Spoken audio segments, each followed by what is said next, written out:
Oke, hello konten, welcome to my guys. Kali ini aku akan mereview barang yang baru aku beli lagi. Dan seperti biasa, kemungkinan gak ada konten unboxing lagi. Kenapa? Karena di saat aku membeli online barang-barang aku ini, mau gak mau harus aku unboxing di saat aku baru menerima barang itu. Kenapa? Supaya barang itu sesuai apa yang aku inginkan. Kayak gitu. Karena kalau aku langsung bayar tanpa aku unboxing, takutnya barangnya tidak sesuai dan returnya lebih ribet daripada langsung aku retur di saat aku baru unboxing barangnya. Kayak gitu, di saat aku baru nerima barangnya. Oke, jadi barang yang pertama itu seperti biasa, gak ada spesialnya. Dan aku baru beri barangnya itu seperti ini. Ya, kalian udah bisa ngeliat ya. Ini adalah shifter. Dan ini shifternya itu sama seperti yang aku punya sebelumnya, tetapi dengan merek yang berbeda. Oke. Ini adalah shifter TEV Sport. Dan di sini 9 speed seperti sepeda yang aku punya, 9 speed, 19. Dan ini adalah yang sebelah kirinya. Oke, putarannya langsung berantakan ya. Oke, ini adalah 3 speednya. Dan kenapa aku membeli ini? Karena shifter yang aku punya sebelumnya itu udah rusak, alias sudah nggak bisa dipakai lagi. Nah, kalau misalkan aku bandingin sama shifter aku sebelumnya, ini bentuknya hampir mirip. Bedanya di sini Shimano Altus. Dan aku nggak tahu, ini kayaknya Shimano-nya KW karena durability-nya agak kurang menurut aku. Di saat aku beli itu langsung ada minusnya dan mau nggak mau aku akalin. Terus ini udah aku bongkar ya, dan kalau aku bongkar bagian sininya udah patah. Bagian sini udah aku patah karena ya faktor pemakaian lah. Karena ini bagian plastik ya, jadi paling rawan buat patah. Dan ini udah nggak bisa dipakai lagi. Ini udah nggak bisa dipakai lagi. Bentuknya sama persis. Ini yang bagian kiri ya, 31, 3 speed. Bagian kiri. Di sini tulisannya TEV Sport. Sedangkan yang ini Shimano Altus. Kayak gitu. Kayak gitu. Terus untuk yang sebelah kanannya kayak gini. Nggak perlu aku bandingin karena aku males ngebongkar yang sebelah kanan. Kayak gitu. Tapi ini bakal aku pakai lagi. Dan seperti biasa ya, kalau kalian beli shifter itu pasti kalian udah dapet kawatnya alias tali untuk shifternya itu sendiri. Berbeda sama handle brake, berbeda sama rem. Biasanya kalau kalian beli rem itu kalian nggak dapet ininya. Tapi kalau shifter apapun termasuk drifter kayak gini, drifter yang aku punya, ini drifternya 9 speed. Nah, ini dapet ini juga kayak gitu, dapat talinya atau kawatnya.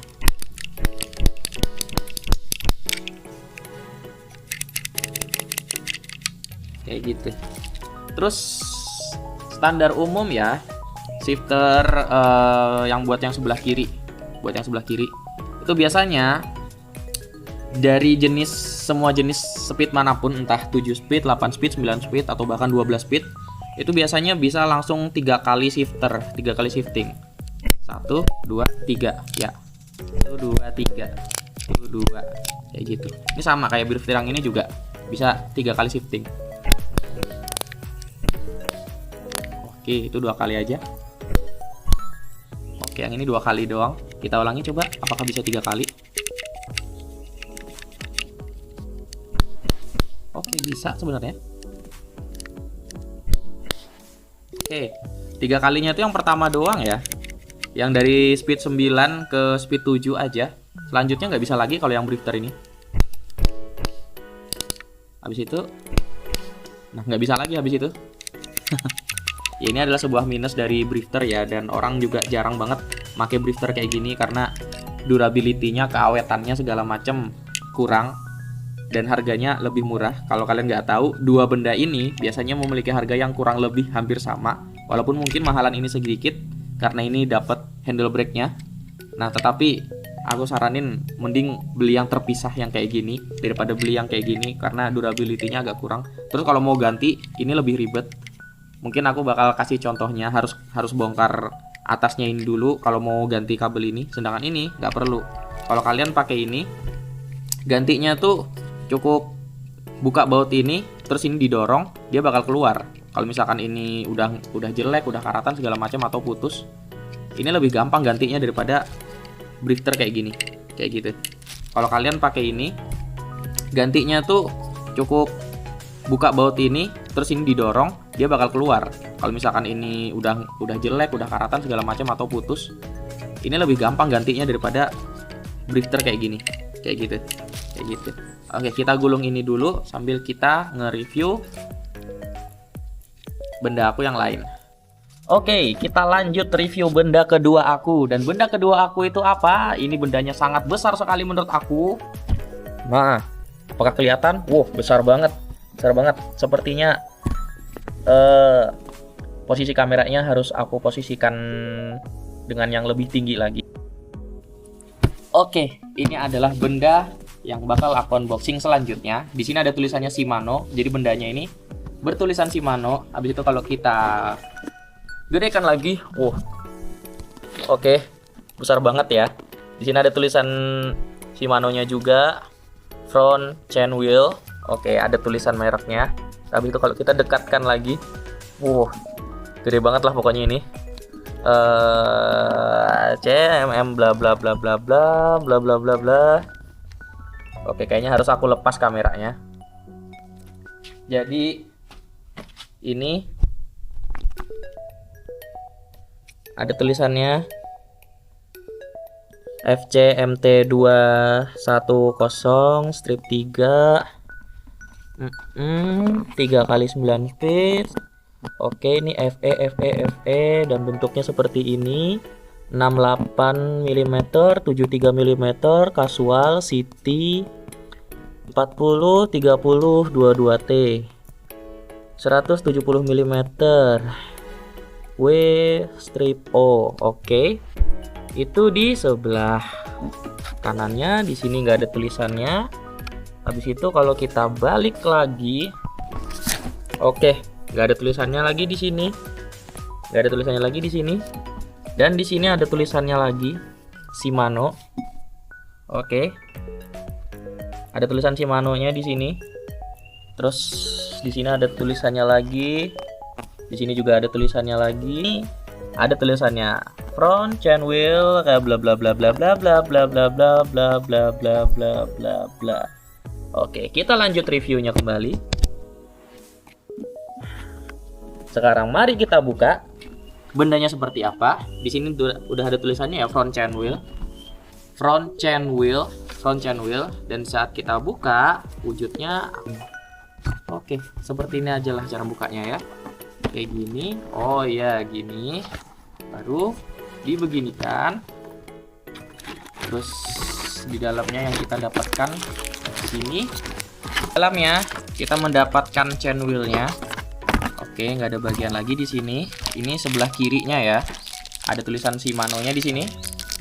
Ada tulisan Shimano-nya. Habis itu kita juga mendapatkan yang sebelah kanannya. Nah, di sini ada tulisan Shimano-nya juga. Terus kita mendapatkan buku tutorial atau manual book mungkin. Ada QR-nya di sini. Oke. Ya, ada QR-nya dan di sini ada bahasa, nggak tahu ini Jepang apa Cina ini. Shimano harusnya Jepang ya. Tulisan Jepang ini berarti. Kayak gitu. Oke. Ada tulisannya segala macem. Terus kita mendapatkan tutup untuk sebelah kiri kalau nggak salah. Tutup holotek-nya sebelah kiri. Tetapi kita tidak mendapatkan BB holotek-nya. Kenapa? Karena memang aku sudah punya di rumah BB holotek-nya. Jadi aku nggak perlu pesan BB holotek lagi supaya tidak membazir. Di saat saya keluarkan, di sini ada tulisan Shimano-nya. Dan ini adalah crankset atau di tulisannya tadi tuh seperti dibilang front chain wheel.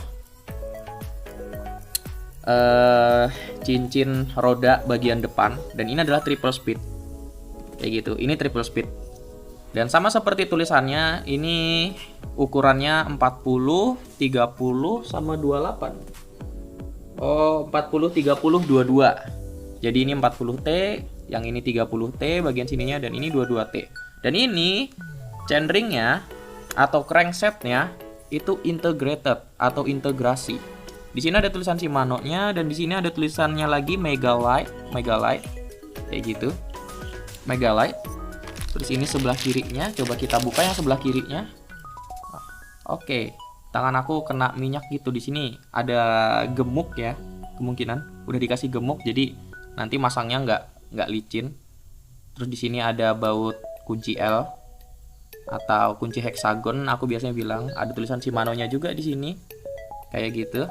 Dan ini bakal aku pasang di Detroit aku. Nah, kalau kita bandingkan sama crankset Detroit aku yang awal, oke, coba kita bandingkan ya. Oke, ini cranksetnya bukan Holotech. Di sini BB kotak dia makainya.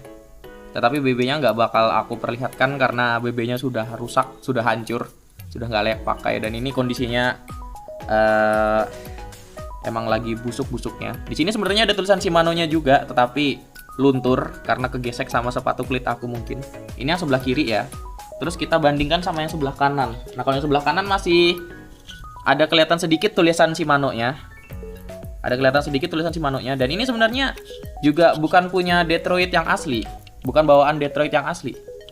Jadi ini chainring bawaan apa ya? Kalau nggak salah Pacific Transline. Terus yang punya Pacificnya itu ngasih ke aku dengan cuma-cuma, nggak tahu kenapa, mungkin orangnya terlalu sugih, ngasih crankset aku ini. Dan sekarang ini nggak bakal aku pasang di Detroit aku lagi, kayak gitu. Ini triple speed juga dan aku lupa berapa ukurannya. Kalau nggak salah ini lebih besar ukurannya dari ini. Oh, sepertinya sama, 40, 30 sama 22, kemungkinan sama ukurannya. Oke.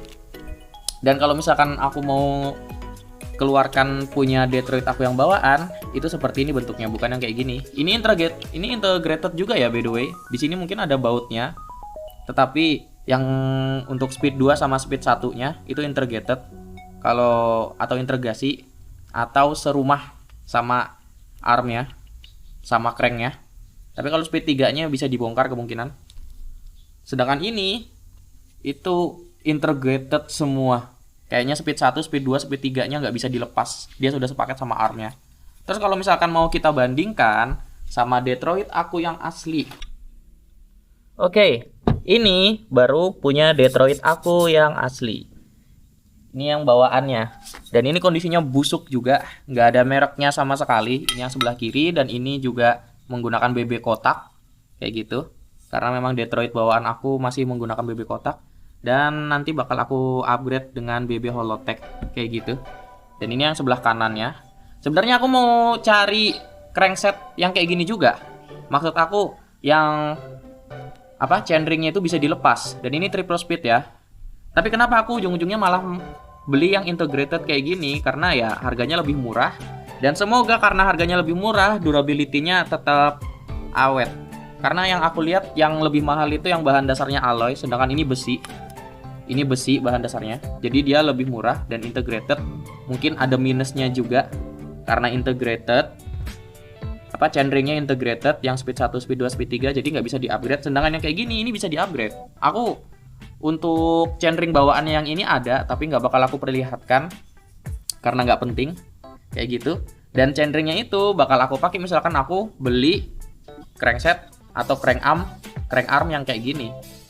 Sayangnya aku emang mencari yang lebih murah walaupun besi kayak gitu, tapi Holotech tetap kayak gitu.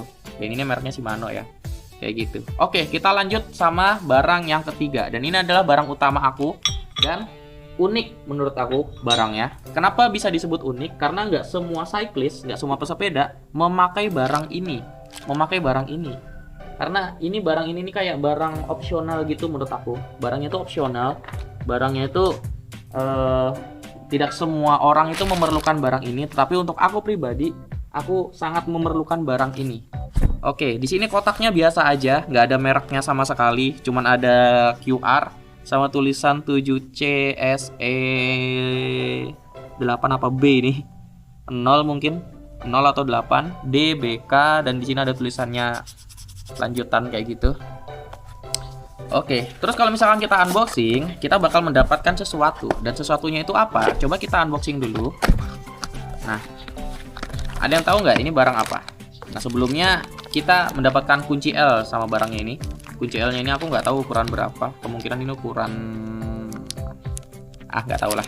Nanti kita bakal pakai. Oke. Nah, barangnya ini adalah adaptor atau cover saddle. Cover saddle.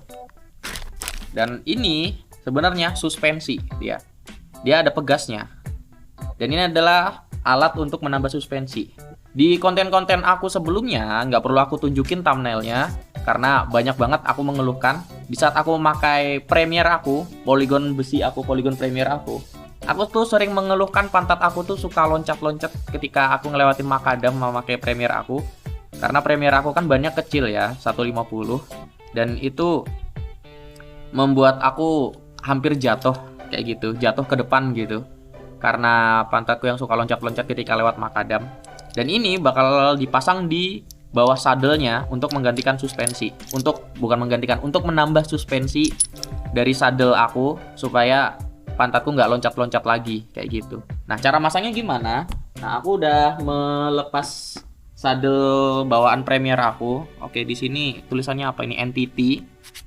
Mantap sekali karena Polygon sama Entity itu emang biasanya sering kerja sama. Oke, di sini ada tulisan Entity-nya juga. Sekalian kita review ya saddle bawaan Premiere aku, dan ini kualitasnya udah mulai kurang. Di sini ada sobekannya. Karena sepeda aku yang Premiere itu sepeda yang paling lama dari 3 sepeda yang aku punya. Dia kalau nggak salah 2012 atau 2013 aku beli Premiere. Dan ini saddle-nya masih saddle bawaan Premiere. Nah, cara masangnya gimana? Nah, ini ada 2 penyangga. Dan ini nanti dipasang di sela-sela antara saddle dan juga suspensinya ini. Kayak gitu. Ini nanti kita pasang kayak gini. Kita pasang seperti ini. Oke, sudah terpasang. Terus bagian bawahnya kita pasang di suspensinya. Suspensinya ini kayak gitu, kita pasang. Itu kita rekatkan keduanya. Bentar, kita belokin dulu yang ini, agak susah belokinnya. Oh, posisinya salah. Kayak gini yang benar. Oke, begini. Bentar, kurang longgar menurut aku. Oke, masih kurang longgar menurut aku. Ya, udah lumayan. Baru kita kencangkan. Dan kita kencangkannya memakai kunci L yang sudah dikasih sama penjualnya, sama tokonya. Oke, kita coba kunci L-nya untuk mengencangkan. Nah, nanti penampilannya kayak gini. Terus pas aku pasang di Premiere aku, bakal aku perlihatkan lagi. Oke, kita bikin maju sedikit aja deh, biar nggak terlalu oke. Kayaknya harus ditahan bagian atasnya. Bentar, iya betul kayak gitu. Habis itu kita kencangkan pakai kunci L-nya atau kunci hexagon aku bilangnya. Nah, oke, sudah kencang kayak gini. Baru bagian ininya, bagian sininya nanti ditaruh di seat post. Dipasang di seat post. Sebenarnya aku sebelum tahu benda ini, aku tuh mau ganti saddle. Mau ganti saddle yang ada suspensinya, yang bongsor, yang bentuknya bongsor. Nanti bakal aku perlihatkan contohnya, contoh gambarnya. Nah, tapi menurut aku kayak saddle kayak gitu tuh penampilannya kayak kurang cocok sama Premiere aku. Kayak Premiere aku tuh kan banyak kecil, sepedanya modelnya kurus gitu, high ten steel kan. Terus tiba-tiba saddle-nya tuh bongsor sendiri. Kayak gitu, saddle-nya tuh bongsor sendiri, ada suspensinya kayak gitu, bulat, nggak lonjong kayak gini. Jadi pas aku nemu benda ini, aku lebih memilih beli benda ini daripada ganti saddle suspensi kayak gitu. Jadi cover saddle ini sangat membantu juga untuk mempertahankan penampilan sepeda, terutama di bagian saddle-nya. Di saat kamu nggak pengen ganti saddle yang bongsor, cuma gara-gara untuk menambah suspensi di bagian saddle kamu kayak gitu. Oke, kayak gini aja sih bentuknya. Nanti mungkin aku bakal bikin video yang lain kayak gitu untuk mereview ini. Terus aku bakal ngetes kalian sama Premiere aku di saat di medan-medan makadam, apakah worth it, apakah sangat efektif alat ini untuk menambah suspensi di bagian saddle aku supaya pantat aku nggak loncat-loncat lagi kayak gitu. Di saat aku ngevlog pakai satu tangan, sebenarnya ya pantat yang loncat-loncat itu nggak masalah menurut aku kalau aku goes biasa aja, nggak sambil ngevlog. Jadi kedua tangan tuh ada di setang megangan. Tapi kalau sambil ngevlog, kan tangan aku cuma satu aja megang setang ya, megang handlebar. Itu rawan banget aku jatuh. Aku belum pernah kena batunya sebenarnya. Aku belum pernah jatuh di saat aku pakai Premiere sambil ngevlog. Tetapi kemungkinan jatuh itu sangat rawan banget. Apalagi di saat kecepatannya lah sangat laju sekali. Kemungkinan downhill sambil ngevlog gitu. Terus ketemu makadam. Pantat aku loncat. Aku bisa jatuh ke depan. Ada resikonya jatuh ke depan. Dan semoga suspensi saddle ini bisa menjadi solusi yang sangat-sangat worth it semoga untuk membuat Premiere aku menjadi lebih empuk lagi bagian saddlenya. Oke, itu aja konten dari aku. Ini adalah 3 benda review yang aku review hari ini. Crankset, chainring, crank arm, shifter, tail sport. Oke. Terus saddle suspensi. Kok saddle suspensi? Cover suspensi saddle. Cover saddle suspensi. Cover suspensi. Itulah pokoknya. Oke. Itulah pokoknya. Ya, sampai sini aja konten dari aku.